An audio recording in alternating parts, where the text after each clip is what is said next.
Ito pag-uusapan natin ngayon mga boss, medyo nakakatakot to.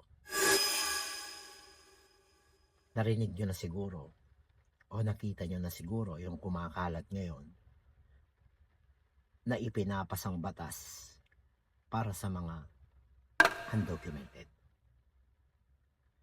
Merong batas ngayon ang isinusulong ang Italia para paigtingin ang deportation ng mga illegal worker dito. But don't worry mga boss, hindi pa naman pasado. Ipinapasa pa lang.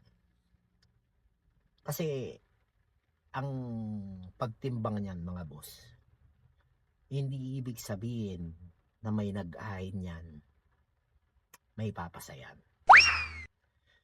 Mostly kasi mga bossing, merong isang partido dito ng gobyerno na against talaga sa mga estranyeri or stranger.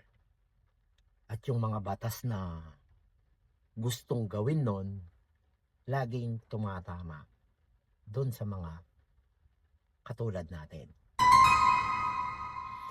But, in some case, hindi naman naaaprobahan yung kanilang mga ipinopropose na batas. So, kung narinig nyo na to, nakita nyo na, huwag muna kayong mag-worry. Matagal naman na mga boss na nag-i-insist dito ang deportation. Nga lang, dahil hindi gaanong maigpit ang Italia pagdating dito, hindi nila ini-implicate ito ng masinsinan. Bakit? Ito sa tingin ko lang Sa tingin ko kasi mga boss, ang tingin nila sa mga migrant worker na walang mga dokumento dito is pera. Bakit? Kasi mga boss dito, kung narinig nyo na yung mga salitang plusi, sanatoria, o kahit anong batas para ma-regularize ang mga undocumented dito sa Italy, kapag yan mga boss, bumagsak yung batas, malaking pera ang papasok sa gobyerno.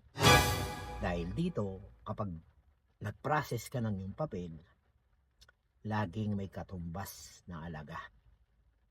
So sa dami ng mga walang dokumento dito, hindi lang tayong mga Pilipino, kasama na yung mga ibang lahi, tiba-tiba ang gobyerno kapag ganon. But, huwag kayong magpakasiguro. Dahil dito sa Italia, may batas man o wala na isinusulong katulad nito, meron na ring mga instance na nangyari na may na-deport na mga Pilipino dahil undocumented. But, hindi gaanong madami. Dito mga boss, kung may naririnig man kayong na-deport, A to A, kumbaga, pagkahuli nila, dinala nila sa airport yan, yun ay may mga kaso. At hindi undocumented.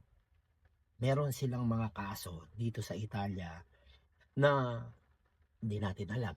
Baka hindi na pwedeng i-process dito, kaya pinapauwi na lang nila. Tsaka lagi niyong tatandaan mga boss,